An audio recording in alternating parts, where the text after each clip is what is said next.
Hello and welcome back to Ontario Cryptids. Hope you are all having a fantastic day and are staying healthy during this never-ending pandemic. Today I have two stories to share with you all.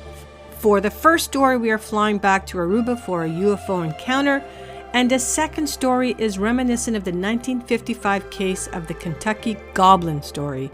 If you're unaware of this story, then go and check out the following YouTube channels: A Bedtime Story and also Hellier. I will leave a link below so that you can go and check them out. Just a reminder, if you have a story you would like to share, then forward your encounter stories to OntarioCryptids@gmail.com. And if you are enjoying these encounter stories, then you know what to do. Hit the like button and subscribe. And I just want to add, I truly appreciate all your support. All right, are you ready? If so, go grab your favorite beverage or snack and sit back and relax.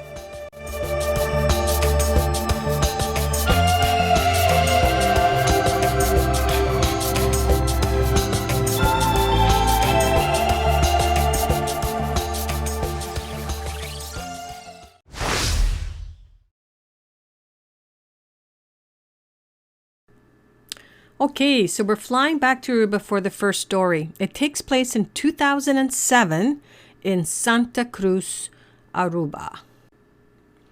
In 2007, my mother and I was visiting my aunt, and we were sitting outside in the yard with my aunt and cousins. In 2007, I was 7 years old, and on this night, the sky was very clear with no clouds, and the sky was abundant with stars. Suddenly, from the west, we saw an orange light coming in our direction. At first glance, we thought it was a plane, but after that, we came to the conclusion that it was flying much lower than a plane. Secondly, it was moving much slower than a plane. And thirdly, the light was pulsating. At this point, we realized that this was something different. That was not all. We noticed there was one more light similar to the first light that was also heading in our direction. The lights are now flying behind each other, and suddenly they vanished in mid-flight. This sighting lasted approximately 12 minutes, and it took place in the Santa Lucia neighborhood in Santa Cruz. Glenn, thank you for sharing your encounter story with us. I will also add his comment he sent regarding my video titled UFO Cloaked Over Aruba. Last week you mentioned in your video that your father had witnessed a ball of fire at La Fama Field. People witnessing a ball of fire was very common prior to the 1980s. If you ask any elderly or middle-aged person if they have seen a ball of fire, they would tell you yes. My grandmother, grandfather, mother, and uncles have all witnessed a ball of fire years prior in the neighborhood of San Fierro. They witnessed a ball of fire flying from mountain range to mountain range in the Aricoc area. So Aricoc is a national park in Aruba. Nobody seems to know what this phenomenon is. My grandmother believes that the ball of fire is a spirit of nature. She also says that because the world is so modernized, the ball of fire no longer appears. I could definitely attest to that. For some reason, I don't know, like he states, what this phenomenon is. However, it is very prevalent, or was very prevalent on Aruba for people to have witnessed a ball of fire. And literally, if I remember my dad's description, it's not a small ball. If you can imagine a tumbleweed on fire, so something rather large, and hovering about 3 to 4 feet off the ground. So it's not like you're looking at a orb per se, because orbs tend to be smaller when you hear people talking about orbs. But we're talking something that looks like a literal ball on fire with like flame-like animation, so to speak. So great story. Thank you so much for adding the additional piece. I'm curious whether I can find out any more with respects to this ball of fire phenomena and maybe do an episode on that.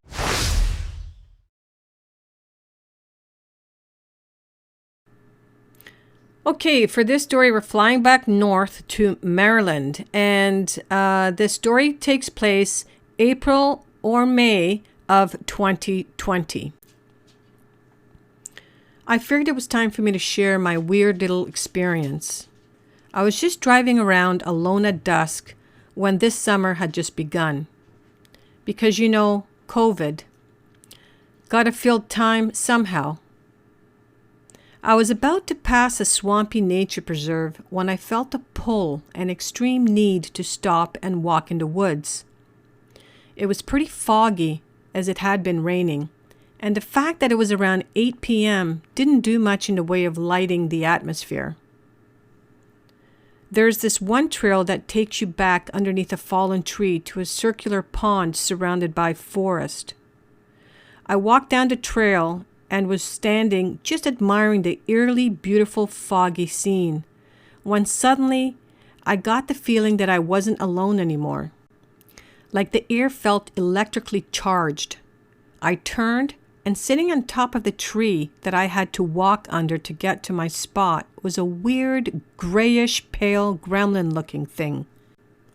It was crouched over watching me, but I would guess it was around 2 feet tall.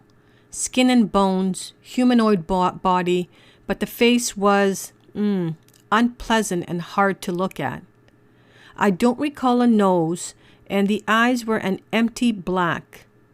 Looked as if it was probably had leathery skin, but it was hard to collect an exact image because it was about 75% opaque and 25% transparent. So I ducked behind a tree instinctively, I guess hoping the creature had no concept of the object permanence. And when I peeked my head back out, it was gone. I full-on sprinted back to my car. I'm not a runner by any means, and I was wearing a skirt, fishnets, and Doc Martens, so I would only sprint like that if I felt threatened.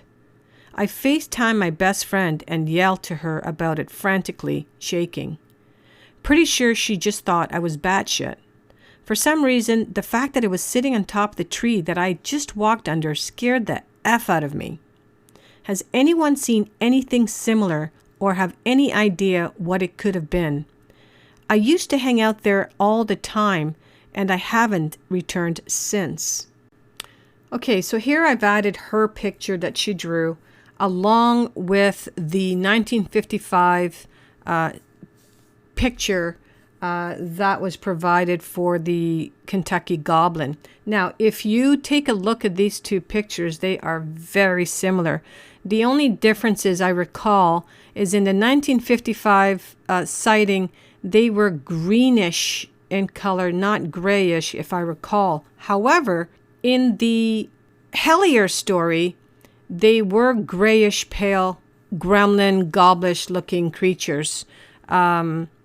So very similar. So if you guys haven't had a chance to go and check that out, I have the links below. So go ahead and check out those two stories from the bedtime story and from Hellier. So head on over there and enjoy those two because you will truly enjoy the Hellier series, period, 1 and 2. Can't wait for 3 to come out. So guys, get cracking on that one. Okay, so that is going to mark the end of these stories for today. So if these stories reminded you of an encounter you may have had that you would like to share, then please forward your stories to OntarioCryptids@gmail.com. Your stories can be as anonymous as you would like, and I'd love to hear from you soon.